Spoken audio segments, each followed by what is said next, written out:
What is going on out there, ladies and gentlemen? Welcome back to Around the Bird Bath. This is your premier and probably only UTSA baseball focused podcast in existence on the internet. So thank you guys for coming back for episode 2.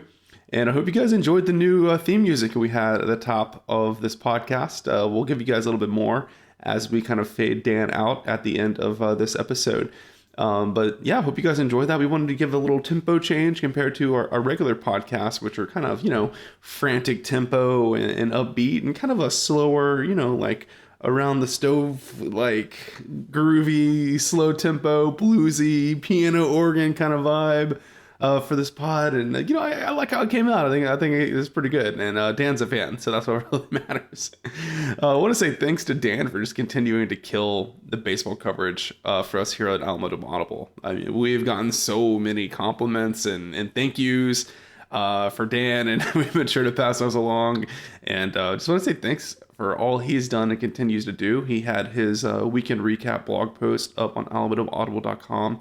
So definitely go check that out, give out some game balls, and highlight some kind of areas for concern after that first weekend series against Tarleton State. As I record this intro, I'm watching UTSA in their midweek game against Houston this Wednesday night. Roadrunners up 3-0 in the bottom of the fifth. Got a couple of big double plays to get out some jams, and they're looking pretty good. Seeing some freshmen step up and all of that, so it's been good. We'll talk about that more probably in a future episode of Around the Bird Bath. But yeah, so this one is very, very special. So Dan was able to get some very special guests to join him. Kind of a where are they now segment, if you will, which is always fun to do. He's joined by Josh and Ray from Meep Apparel, who are both UTSA baseball alumni. So it's a really fun conversation. I've gotten to know Ray pretty well, but it's still great to hear from him and Josh and learn a little bit more about their time at UTSA and what it was like, being a member of the baseball team in that period, where they weren't in the big bright lights of Conference USA or, of course, going into the American, right? And so it's cool that they realize and also appreciate how far the program has come since their playing days, which is cool. And what a treat it must be for them as baseball alumni to watch what Coach Hallmark is building and growing here in San Antonio. So I hope you guys enjoy that. And of course, before we cut over to that interview, we want to thank our Patreon subscribers for enabling us to do all of this. The new theme music that we had to buy the license for. And, we got to pay Dan for his hard work and make sure he's rewarded for the crazy number of hours that he's putting in. So if you guys want to support what we do here at Alamodome Audible and unlock a ton of bonus content, bonus episodes all the time. We had a bonus episode this past week where we kind of broke down the start of the XFL. I guess it's XFL 3.0 at this point, because there was like the one back in like the early 2000s, and then they came back and they shut down and came back again. Maybe they're going to shut down again. Who knows? But we kind of talk about that and kind of the rule changes that we've seen compared to the NFL in that league, and talk about the Brahmas. It was CJ and I on that episode, and we actually had Aaron Livingston, who is our creative director, come on the podcast for I think just like the second or third time. So that was a nice treat. Great to have Aaron on here, and he's pretty natural behind the mic. We might have to find some more reasons to sneak him on here and get him in the mix too. We're up to like 4 different podcasters at Alamodome Audible now, so that's awesome. And again, it's all thanks to our Patreon supporters. So thank you to our big money donors: Ben Tovar, Rick Cortez of Rowdy Road Grillers, the Bunch family, Zach Espericueta and the San Antonio Podcast Network, Brandon Padron, the Fikes family, and extra special thank you to our Board of Trustees members. That includes Digiteek, John Otwell, Lino Perez of Los Dos Rowdy Tailgating, Gary and Ruben representing the UTSA Bird Gang Tailgate, a guy you're going to hear from in just a couple seconds, Ray Redding and Meep Apparel, and Brandon Grill and the Grill Royalty Group, and last but certainly not least, Andy Elizalde and Profession Benefit Solutions. So thank you guys all for your support. If you're not a Patreon subscriber, be sure to go on alamodomeaudible.com and click that subscribe button to learn more, learn about the perks you'll get. You'll get a merch drop as we get close to football season, so that's always enticing.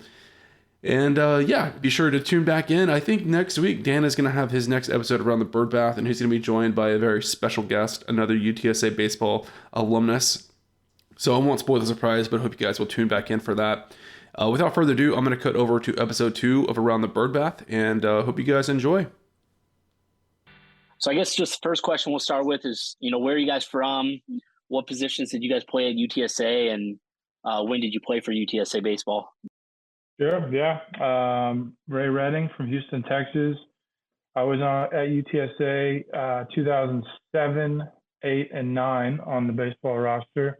I came in there as a pitcher, and even before I was enrolled, even before school started, got the injury bug, unfortunately, and battled that for 3 years, and made the decision towards the end that I'd like to have at least 1 year of normal college experience. So rode off into the sunset, but stayed around the program, was living with players still, and kept up with them. And, even though the playing career aspect didn't work out, I thought I was going to be the next Justin Verlander in high school. But, some of my best friends in the entire world I met when I was there on the baseball team, and still to this day, some of my best friends. So, we've got a great group of guys that like to stay together and banter. And as you've seen at the tailgates, we like to get together a few times a year. So, I can't say enough good things about UTSA baseball and what it's done for me in my life, and the places it took me. So it was a good start. Well, I'm Josh Wilson, Pinky, I guess, whatever you want to call me.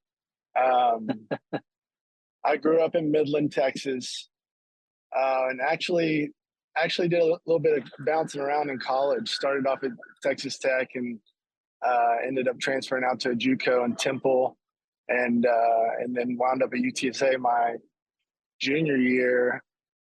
I guess that was 2007. 06-07. Yeah. 2007 season. Really excited to be at UTSA. Really enjoyed the coaches that recruited me, and kind of like Ray, didn't turn out like I had planned. But you know what? When you get into a competition with Trent Lockwood, one of the best hitters to ever come through UTSA, I feel like there's not a whole lot you can do about it. And really enjoyed my time there. Really settled into to just being a part of a team and not having to be anything special. And like Ray said, man, the friendships that we created are lifelong. And it was just a really special time that we had there, 07 and 08, the conference championships we had, and just an unbelievable group of guys, and just have really enjoyed being a part of the alumni aspect of it, and just seeing how it's progressed throughout the years, and really still holding tight to this core group of friends and teammates that we had when we were there.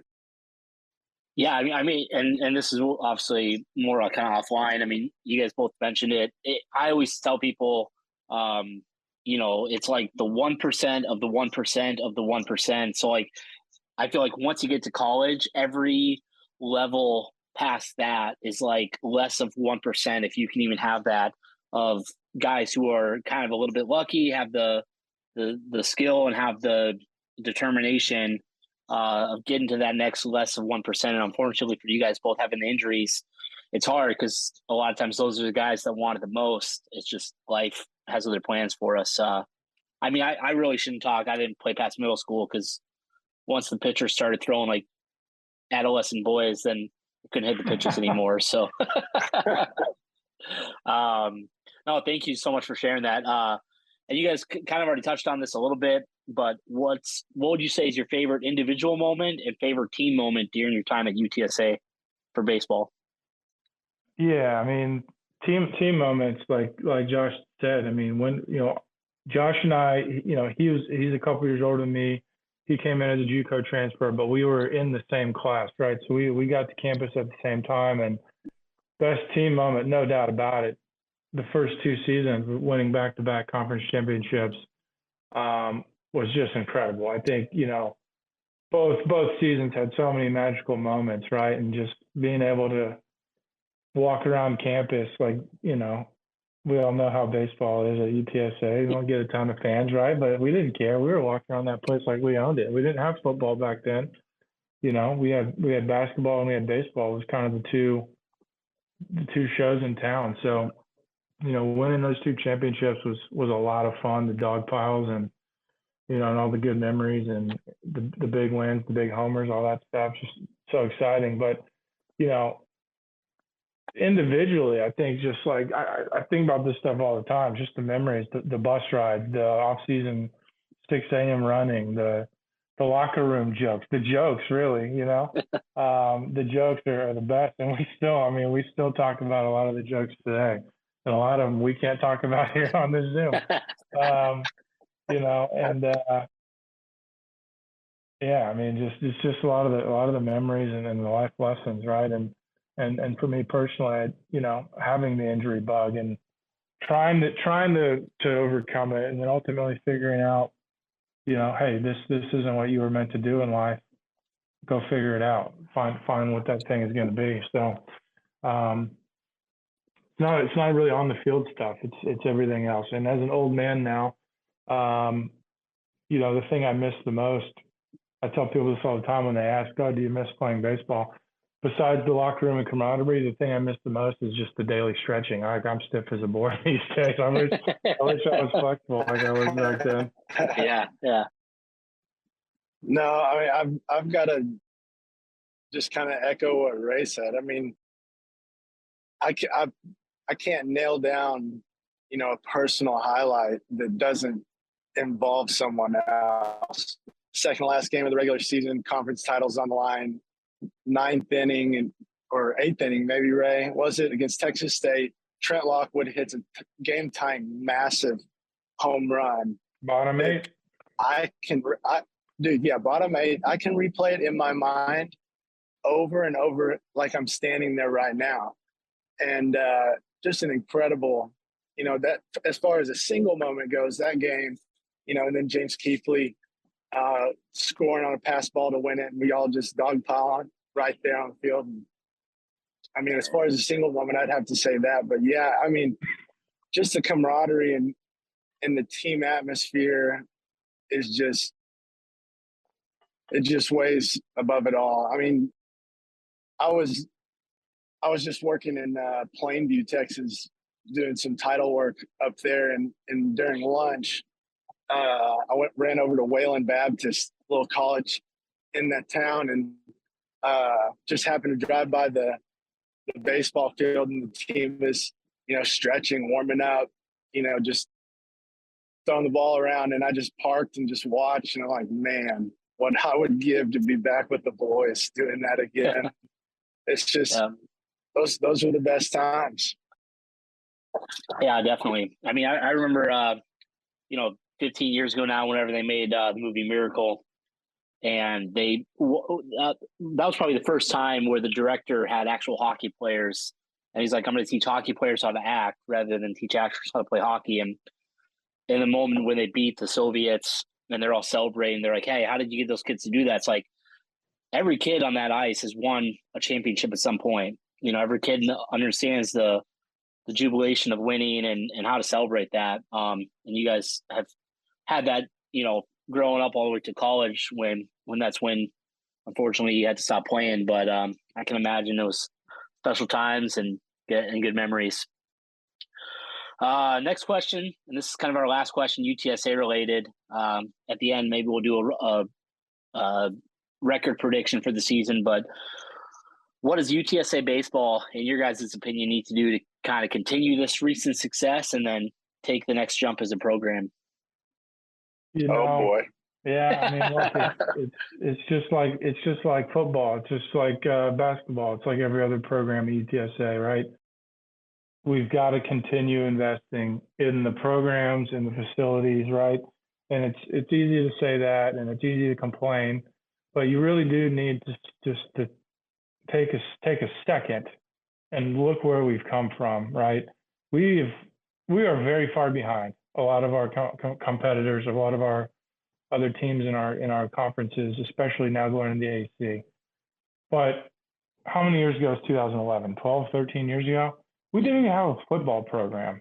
right? Like, we've come a very, very long way in a very, very short amount of time. So, I'm very critical of the baseball facilities and the lack of funding and budget that we get, right? But at the same time, I recognize that football is king. It just is. We've got to get football rolling to feed everyone else. So, is it happening as fast as we all want? No. But again, let's just think about how far we've come. We've got to get the facilities upgraded. There's no doubt about it. They did a little bit of an upgrade this offseason, putting the turf in the foul territory. I don't know if that's step one, and step two is putting turf on the rest of the field. I really don't know. I hope that's the plan. We've got an amazing coach that thankfully came back for another year, signed an extension, and hopefully we can hang on to him for another couple of years, because the guy knows what he's doing. He knows how to get the absolute most out of his roster. And look out the rest of college baseball if we can get some decent facilities in place to really help him recruit an even higher level of player, of athlete, right? So, we're talking about baseball only here? Or are we talking about the whole athletic department? I mean, it's the same answer for everything, right? It's got to start with the resources and the facilities. And at the end of the day, we are still a very, very young university, 1969. Are we ever going to be on the level of an A&M and a Texas and even a Texas Tech, who have been around for 100-something years? Maybe. In our lifetime, maybe not, probably not. But we can definitely grow it and get it to a spot where we can at least compete with those guys, even having a little bit less. There's programs all over the country that do it, and we can do that as well. So it just takes time. We don't have. I don't know how many donors does UTSA Athletics have that are billionaires? Maybe one, maybe one. Texas probably has 50. Right? I mean, our alumni base isn't quite there yet. We'll get there eventually, but it's just going to take time. So that's what I would like to see from everyone at large is, yes, keep applying the pressure, show up to games, make it known that we want more and we want it to be better. But at the same time, let's be respectful and honest that, we are what we are. And in a very short amount of time, we've come a long way. I mean, a couple of years ago, the team bus got broken into and they stole a bag of bats. And one of the coaches, this is previous coaching, staff, had to reach out to some of the former players and say, hey, our bats got stolen. We don't have any budget to replace them. Can you guys help us get some new bats? This was halfway through the season on a team that I'm pretty sure ended up winning a conference championship.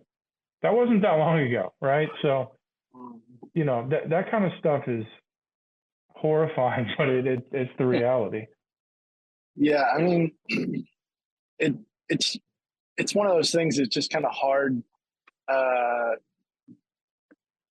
from a point of view of a former baseball player, but also understanding, like Ray said, football's king. And, the programs that grow, the schools that grow, their athletic departments, that kind of leads the way.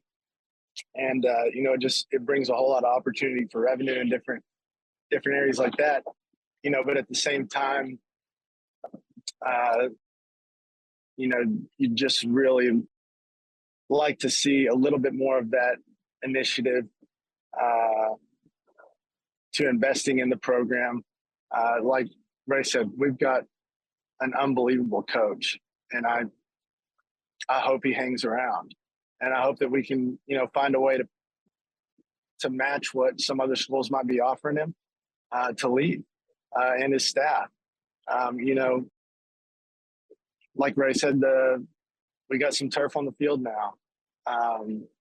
But if you look around at especially the AAC, that, Roadrunner Field is a long shot from where a lot of these facilities are. And that'll take time. But, I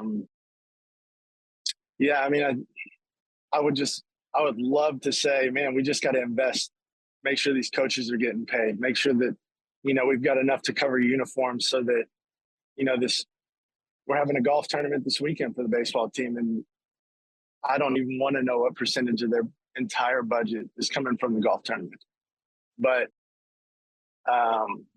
getting the coaches what they need, getting some facilities that, when you bring a recruit on campus, you can show it to them and they can really imagine, man, I'd love to play here, and not be thinking about, man, I was just up the road at Texas State, and their facilities are a lot better than ours.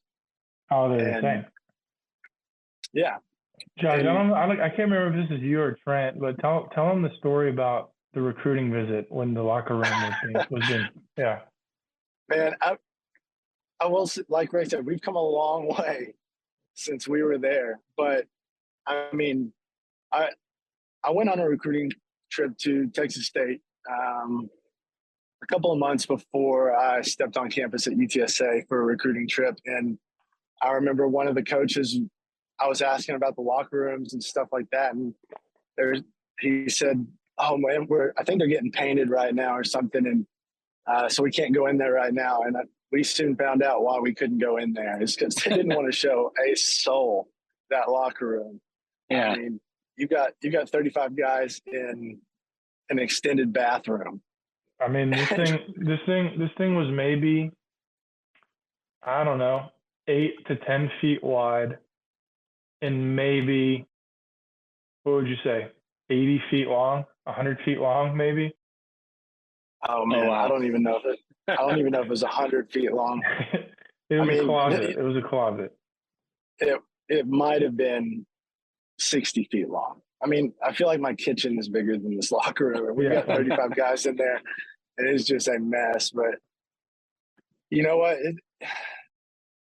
Some people look at that and say, man, y'all won 2 conference championships out of there. And it's like, well, you know what? Yeah, but to consistently bring kids in at a higher level that can compete with the schools that we're going to be competing against, it just takes more. And you can see around campus that, new things are going up all the time and money's being dumped all over the place. And, just selfishly, you wish sometimes, hey, maybe we get an entire turf infield instead of just foul areas. Or the press box only can seat 2 people. Yeah. Maybe we upgrade those stands or something, but, we're not on the inside, and it's just hard from the outside looking in. No, for sure. I mean, I will say I saw them. I went by the other day, and I had my daughter with me, so I didn't get out of the car because she was taking a nap, and I just was peeking a little bit, and it looked like they were putting some type of like posts out, like metal posts, kind of like 25, 30 yards back from where the stands are, and who knows what they're doing with that. Maybe it just has to do with, like, that's kind of a placeholder for some other work they were doing, or maybe they're putting something else up, but slowly but surely, right? Yeah, I think they're replacing some of the fences that are down the foul lines. At least that's what I heard. I don't know. Yeah. But again, it's like it's putting lipstick on a pig. I mean, that's yeah. And I know a lot of there's always a lot of talk around San Antonio about when's the new semi-pro field going to get put in, and maybe they can share it with UTSA. But man, we played a lot of places, and I've been all over the country playing baseball, and it's hard to beat the atmosphere right there on campus. And I know that a lot of us baseball guys are like, man, just put a little bit more into that spot. But I don't know what administration has in store for that, if they want it off campus or what. But the bird bath, man, near and dear to our hearts. Yeah. So let's transition a little bit. Let's just talk some general baseball shop. Who are your guys' favorite? I mean, I know Ray's answer, whatever, it is what it is. But who are your guys' favorite team and MLB player? Houston Astros, Jose Altuve, the greatest baseball player that has ever laced them up. That's right. That's right. Yeah. Apple Watch or not, right? No. That's the Yankees and the Red Sox. We would never, ever, ever use an Apple Watch. Okay. I mean, that should have been. Imagine saying one bad thing.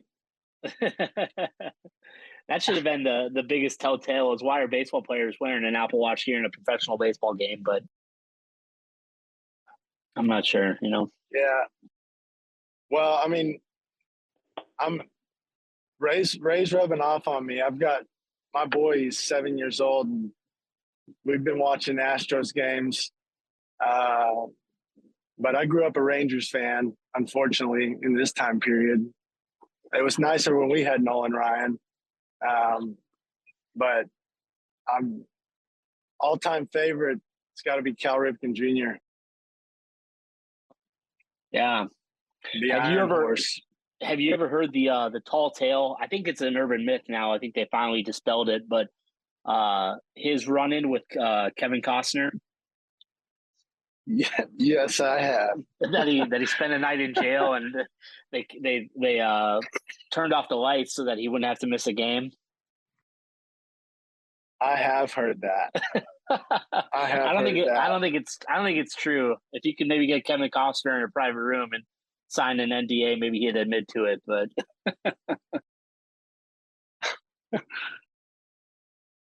I love it. What are your guys' thoughts on some of the recent rule changes MLB's implemented? The shift being banned, the pitch clock, widening the bases. Any thoughts on? I'll be honest. The shift ban I actually love because the Houston Astros have been so dominant and led the league in shift percentage for the last 5 or 6 years, and no one can beat us. So Rob Manfred, who's an absolute clown, had to change the game to try to make everybody have a better chance. So I like that rule. We also have some hitters who I think are greatly going to benefit from that. Altuve being one, Kyle Tucker being one, Michael Brantley being another. So we'll see. I think the pitch clock is dumb. I think people that complain about baseball being a slow game are dumb.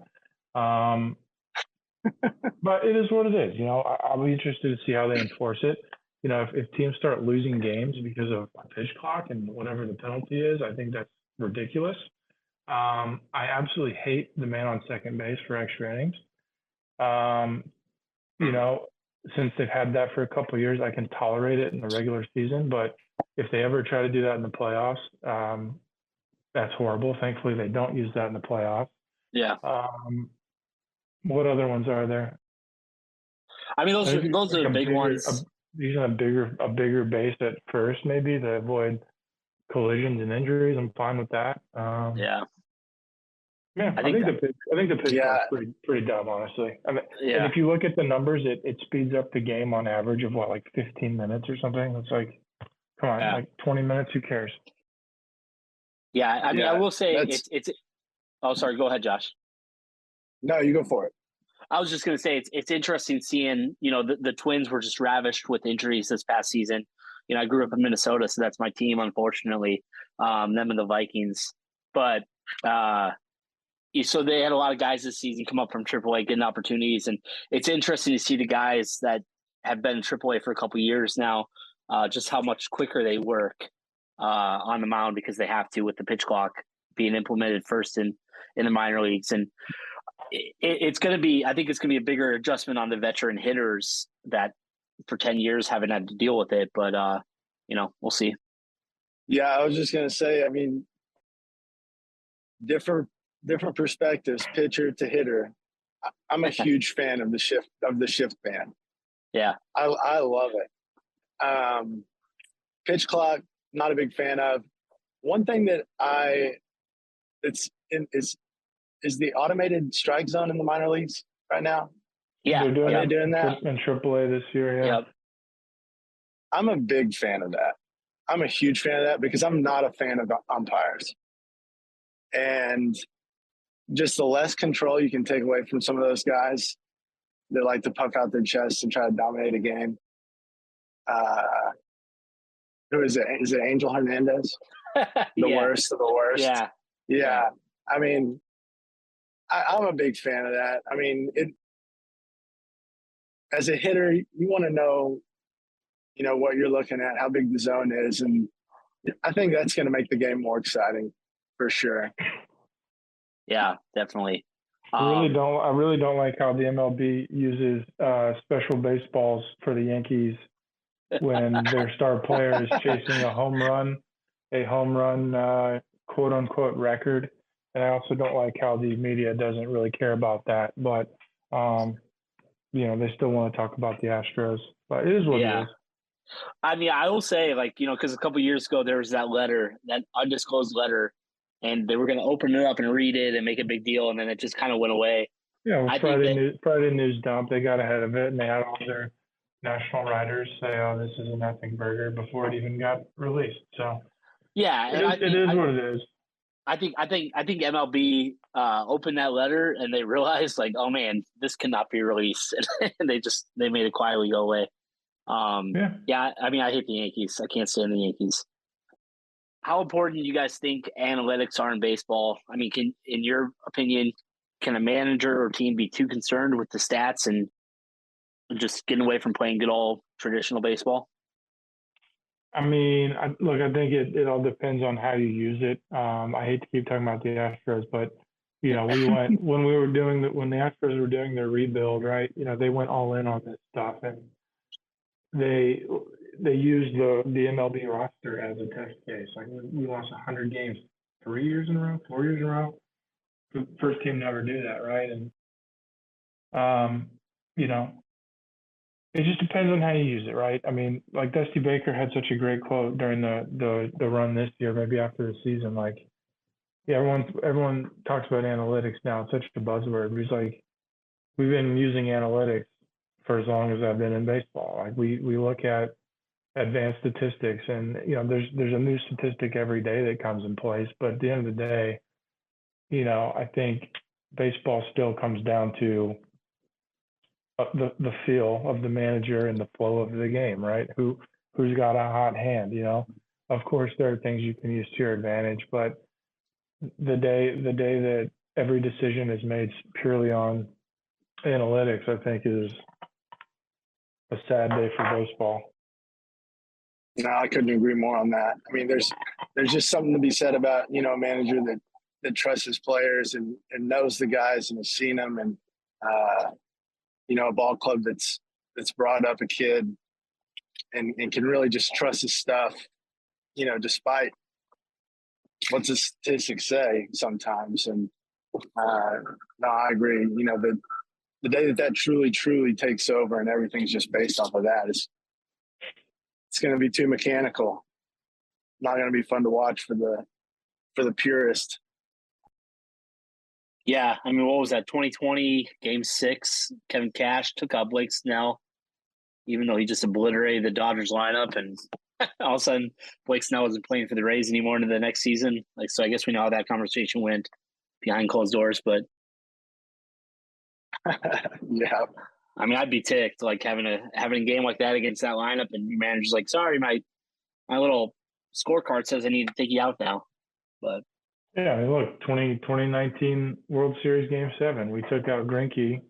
He was cruising. We took out Greinke because we didn't like him facing the lineup 3 times through, and we take him out. A bloop and a blast later, they take the lead and win the World Series right in my face. I'll never forget it.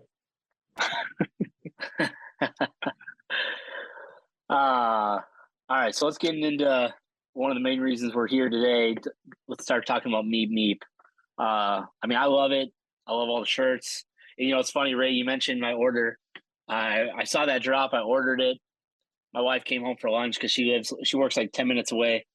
And she's like, "Oh, Meep made another shirt. Don't look at the page." I didn't say anything. I didn't say anything in my head. I'm like, "Well, I already ordered it. You were too late. I saw before you did." And I ordered it because I've been waiting for baseball stuff to drop.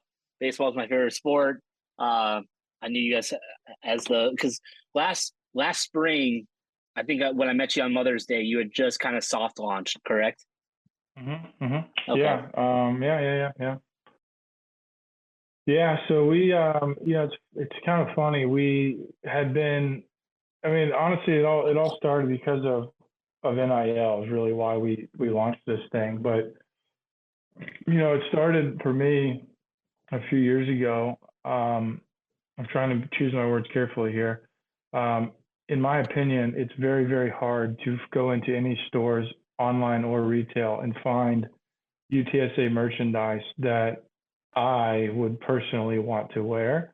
I just don't think it doesn't fit. It doesn't suit my eye, and I think some of the quality is not the best. So I personally started making my own UTSA stuff, a few years ago. And whenever I would do that, people go, "Oh my God, where'd you get that? Where'd you get that?" And I'd say, "Oh, I made it. I made it. I made it." And then as we went along, people would say, "Man, you should make that and sell it. You should make that and sell it." Haha, yeah, whatever, whatever. And then NIL became a thing, and that kind of changed the conversation. I had never intended on really doing it, and it was still the answer was kind of like, "Haha, yeah, sure, whatever."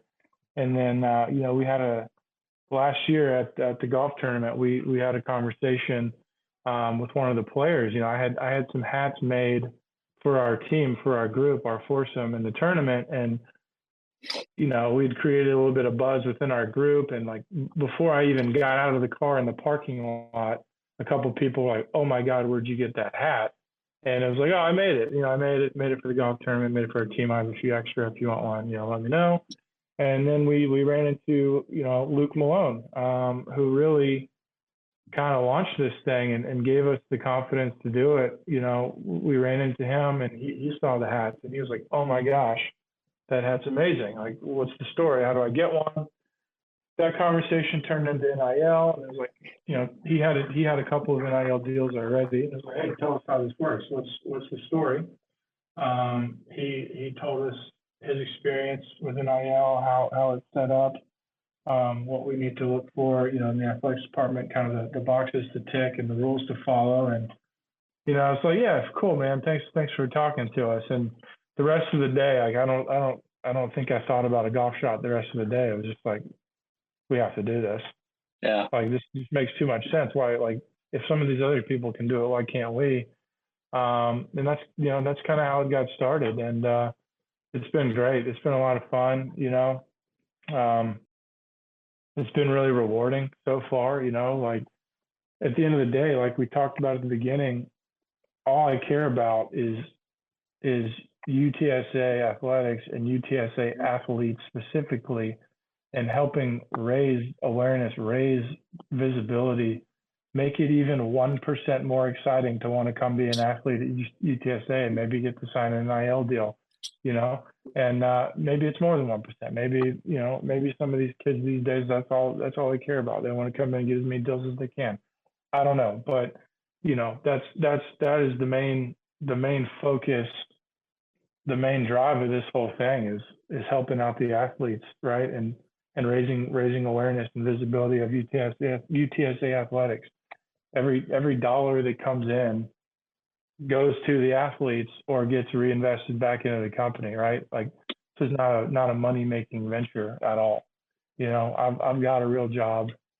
One day could it turn into something bigger? Yes. Do we have plans to hopefully get there one day? Yes. But what I don't want people to think is, "Hey, look at these guys. They're making a bunch of money off this stuff and making money off these athletes," because that is not the case.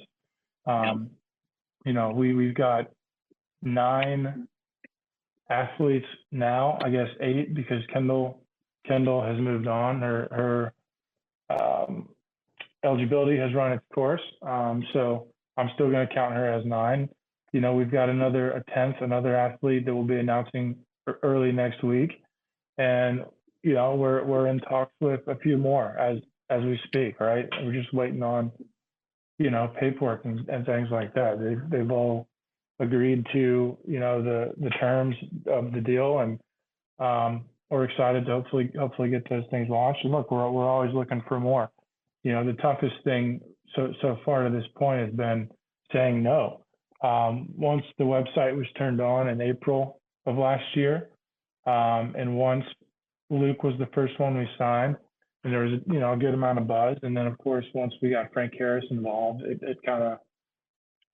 went to the next level, and we had a ton of athletes reach out. They were like, "Hey, I want to get down, I want to sign up," and that was cool to see and so rewarding, but at the same time, it's just like you can't say yes to everybody, right? So Yeah. we're trying to do our best to kind of circle back with some of those early folks that reached out, and now that we've been here for a while, almost a year, and we've somewhat got our bearings and our feet under us. We're definitely looking to grow and help out as many of these athletes as possible. Yeah, it's been great. It's been fun. And what's really cool is, I don't know if we can, you may ask Jared if we can include this or not, but, the response from the coaches has been incredible as well. And I'm talking about from all programs. And, I know for a fact that they talk about it when they're recruiting, right? Mm-hmm. NIL is such a huge part of the landscape these days. And every recruit they talk to wants to know about NIL. And, we may not be offering them $20,000 or whatever, $10,000, right? But every little bit helps. And everyone wants to know about NIL. They want to know what it is. They want to know how they can get involved. UTSA, we're not on the scale of Ohio State, A&M, these big schools, right? So a lot of our athletes aren't, they're not expecting to get thousands and thousands of dollars. A lot of our athletes just want to be able to say, hey, family and friends, look at this. I got an NIL deal. I have a deal. I have 7 deals. I have 10 deals, whatever that case may be. And so far, that's been very true. We offer them a kind of like a signing bonus model, right? You join the team, we give them some cash up front, and they get a promo code. For every order that someone uses their code, they get a percentage of the sale, and the customer gets a discount. And it's been great. But that money is not, it's not a ton, right? I mean, it like I said earlier, every little bit helps, but that's not going to change their life. That's not going to change their, even their year getting the sale, the money from the sale. So yeah, it's been a learning experience as well. We're kind of looking at maybe changing that model and tweaking the promo code and per transaction model. And I'm not sure yet. I don't have a perfect answer for you on that, but the end goal is help as many athletes as we can, and that is diverse as possible. We have a lot of football players because football is number one and they have the most visibility, but we've got, soccer, tennis, women's golf, baseball. We're trying to get, ultimately we want to get at least one from every sport, and just keep growing it, keep growing it and keep the engine humming. Absolutely. Yeah. Yeah, no, just to piggyback off what Ray said, I think he pretty much laid it all out there, but from where this started, Ray always had the custom fit, and yes, everyone always wanted to know where he got his stuff, because by and large, UTSA apparel is not good. And so to be able to have, just a couple of pieces a year ago today that we could wear supporting UTSA was cool. And to see what it's really turned into is just crazy. I mean, I call Ray, he's the wolf of Lot C. I mean, he's absolutely made this what it is. And just, truly we're fans of these kids. We love every bit of helping an athlete. And anyway, if it's a couple of bucks or here and there, but yeah, I mean, I remember me and Ray had a conversation at the golf tournament last year, and it was just all about, after we talked to Luke about NIL, I'm like, what? That's really a possibility. And it's like, it was just like, this sounds too easy. Yeah, it did, but it just quickly shifted to not like, oh, we could promote the brand or anything like that. It was like, dude, we could like really help these athletes. Like, we could give them a little extra. It's not like it's not like we're a car dealership or something, able to pay just a ton of money to these kids, but Yeah. we're trying to help them, and it's just neat the guys that we have on board. And like I said, we're just huge fans of these kids in the end, and love watching them play the sport that they're in. And I mean, love watching my kids watch them and be like, hey, that's, I mean, I'm baseball through and through, but me and my son were watching the women's soccer championship, and Yep. we're like, there's Kendall, and like he knows who she is, and we live in Lubbock, all the way across the state, but just to have a connection with some of these players, and it's just really surreal sometimes. Yeah, and I mean, you guys touched on it. Obviously, what some of the other collectives are doing is huge, and it's great. And where they are at, they can approach it from such a different level. But I think the Frank Harris's, the Luke Malone, the wide receiver core. I think I joked whenever you guys added either Cephas or Z. I said we just need to get Brendan Brady on there, and then we've got an entire Meep flag football team. But I think for them to kind of look back at some, and I know right now Frank's the only one with his actual silhouette on an item, but to have something that says, hey, like, a commercial's great, a speaking engagement is awesome, and that definitely makes a difference. But here's something that I can kind of tie my name to with a hat or a shirt, or whatever. I think the memory of that is very long lasting. I'll wait till we get him that Heisman Trophy this year. Definitely. Absolutely.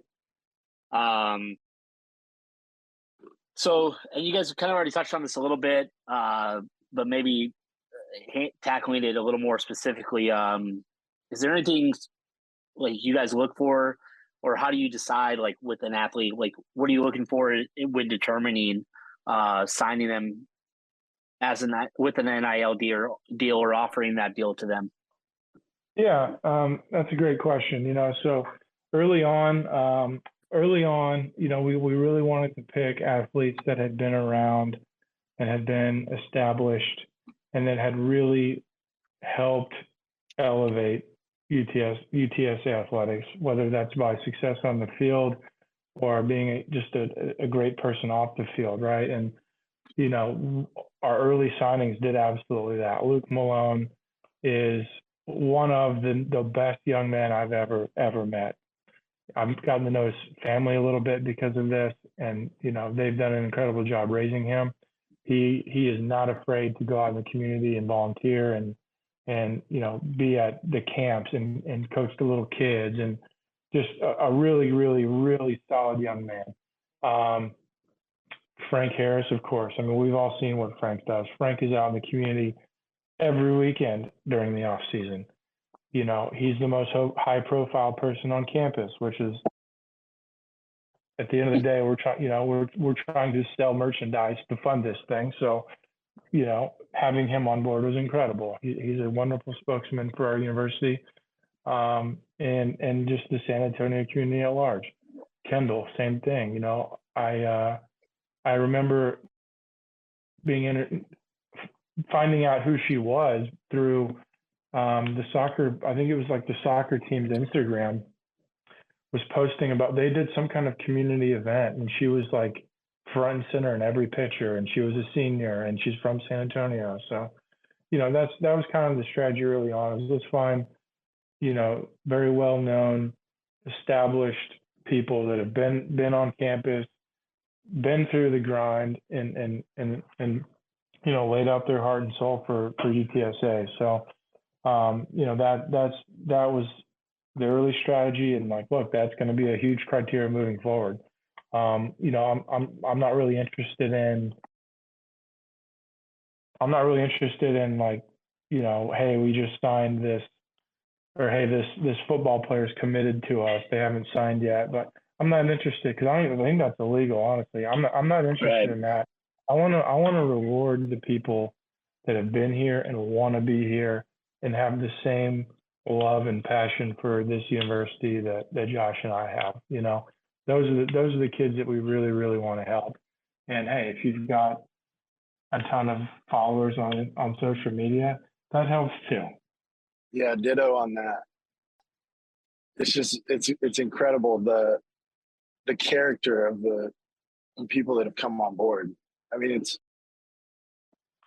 you know, like I said, Ray truly is the front man, and he runs the ship. And you know, when I get the chance to talk to or meet some of these athletes, I'm just taken away every single time. And just like, man, that's the best kid that I've run into. And it's, you know, I say it again, just my son, he's only 7, but he lives and breathes sports.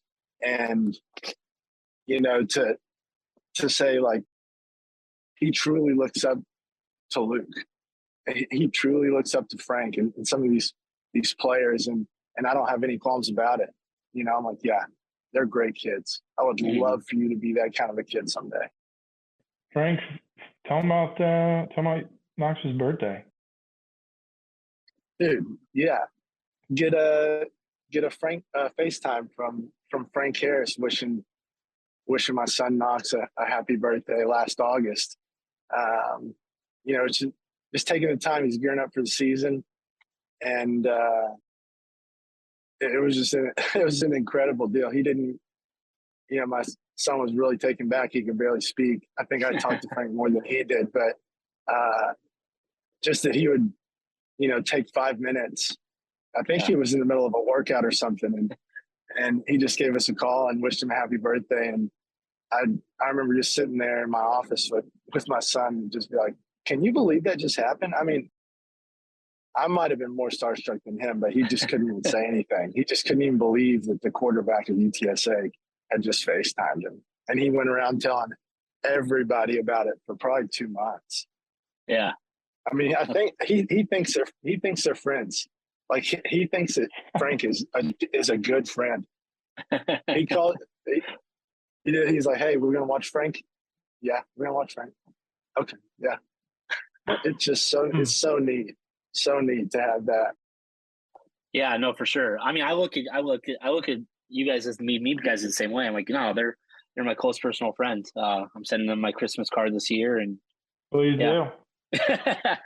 Yeah. Well, and getting back to something Ray you touched on, I think this, you know, the bookstore, you know, they're starting to get some more Adidas, Columbia stuff in there slowly but surely. But I think what Meep does that's unique is, you know, there's some other companies that are doing it as well. Like we can recognize that as well. Competition is healthy and it's good, but at the same time, your guys' product you're putting out, it's not just the same, you know, league or fall rush shirt that 30 other colleges that deal with fall rush are putting their own logo on and doing mass production. It's thought out. It's something that you guys like, and I think that's why it catches people's eye, because it's like, hey, that's something that's kind of custom, and it's something that not 4,000 other people are going to have necessarily. Hopefully someday, as you guys continue to grow, but right now it's kind of like, hey, like, you know, I mean, even if I'm wearing the hat or the shirt, people will be like, where'd you get that? You know, how do you get that? And I tell them about it and everything. So it's awesome to see.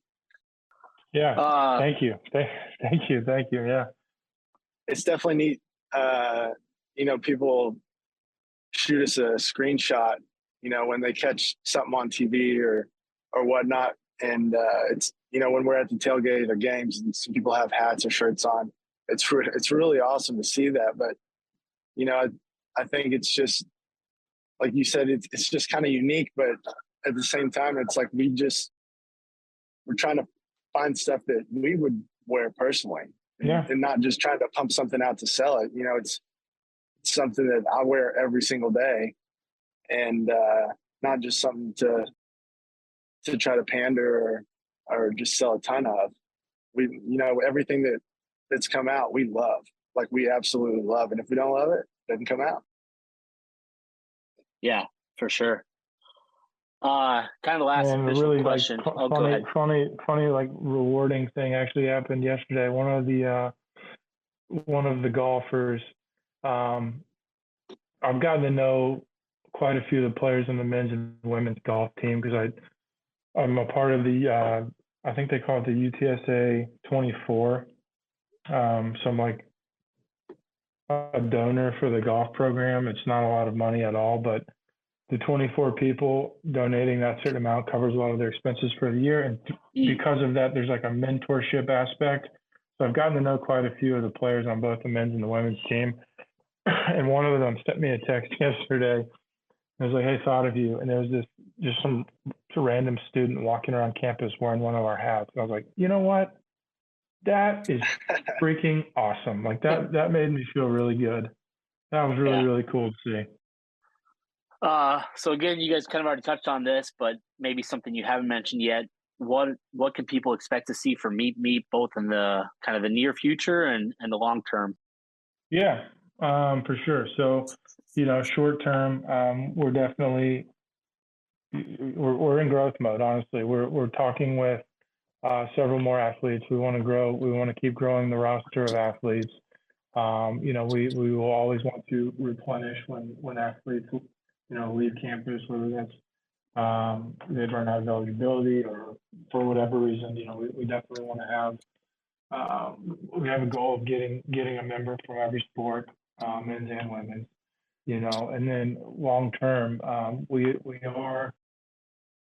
are in the process. We're talking with the licensing people. We are in the process. We have an application, and eventually we would like to get the licensing done so we can start using, actual logos, the Rowdy logo, and things like that. And getting the licensing done would allow us to get into the bookstore, and it would open up some sales channels. But at the end of the day, again, is I don't, the goal is not to be an academy and in the bookstore. The goal is to help the athletes, right? That will always be most important, number one. So, those are kind of the short term and the midterm goals. Long term, who knows? Who knows how long this thing will keep going, because there is so much uncertainty with NIL, and every day you turn on the news, there's another coach saying we need regulation, we need regulation. So who knows? If NIL goes away, this thing might go away. I don't know the answer to that, but Yeah. we're going to continue adding as many athletes as we can responsibly, and continue to come out with new products. We're definitely gonna ramp up the Frank for Heisman campaign. We want to get a lot of action going behind that this coming year. Let's just see where the thing shakes out. So wrapping up, Ray, I saw the other on UTSA baseball page. You said 56-0 for a record prediction. I know you even a wise man yourself would probably say it's a lofty goal. So let's get your guys. Let's do two things: record prediction on the season, and I know it's hard because there's like 58 games, but then also it's maybe more of a winning percentage, but also the game on the schedule you're most excited for.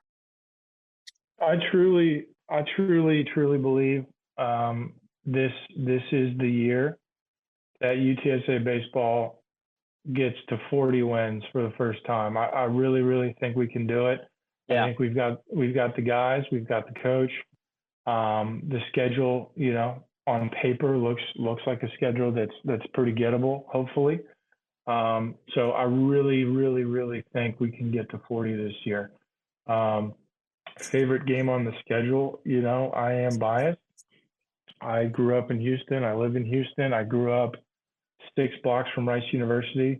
I went to a million Rice games as a kid growing up, and I always enjoy when UTSA comes to my hometown and plays at Reckling. They've got a great facility. I think they call it, I don't know what they call it, the Roost. I don't know if they call it down the right field line. They've got a patio and a bar down there, and it's a lot of fun. And I always look forward to that. So I will take that to the next level. The series I'm looking forward to the most is not the regular season series against Rice. It's going to be the conference tournament that's played at Rice when we go in there as the number 1 seed and wreck shop. I like that. Yeah, I'm gonna say I agree with Ray. I mean, I think we hit 40 wins. Yeah. I don't know if I'm go on the record and say 42. I guess I will. I'm gonna say 42 wins. I think it's just gonna be a banner year. It's gonna be something that really gets the attention of the administration and the students. I mean, you'd really think it wouldn't be that hard with a field right in the middle of campus to really create a buzz and get people to just. Oh no, sorry, I'm kind of dipping through the hill country on the way to Tony actually. No, I think this is the year that creates significant buzz, and really gathers a fan base and something that students can get behind and really start, packing the bird bath. And as far as games that I've got circled, being out in Lubbock, it's really hard to get to games. But, they play at Abilene Christian, which isn't too far, that I'm excited about. Already got it circled, planning on bringing the family to that one. Nice. Yeah, so I'll go ahead and I'll just land right in the middle of y'all's predictions. I'll say 41 just for simplicity. But some of my other goals, and I'm going to touch on this in the season preview. Another goal is to not get swept, not lose. They're probably going to lose the series. That's just how baseball goes. The best teams, every team loses 60 games. Every team wins 60 games, and then it's what you do with the remaining 40. That's kind of 42. That's what they say about MLB. So I'll say that that they don't get swept and that they win one of the big games against, call it the Power Five. And I think it'd be huge if they could beat Texas A&M in College Station. I mean, Bluebell Park is a beautiful park. It's one game, so it's good odds to go in there, catch A&M after a big weekend of whoever they're playing and kind of come in and play upset. A&M's preseason rank is number 5, I think. So that'd be great for RPI and everything. So if they could steal a win from the Aggies, and then I'd have bragging rights over my wife because she went to A&M. Oh man, I got a lot of Aggie friends that will not like me if we pull that off. Yeah, no, especially, I mean, they had a great season last year. Made it to the semifinals in Omaha, so that'd be a big win. Maybe one of the bigger wins in program history. And then, of course, looking forward to conference championship just because being in Rice. But Ray, looks like you probably need to get going. Yeah. So thank you guys again so much for your time. Really appreciate it. Just real quick, make a quick plug how people can find you on social media and find your guys' site. Yeah. Social media, Instagram and Twitter at Meep Apparel for both, and the website meepapparel.com.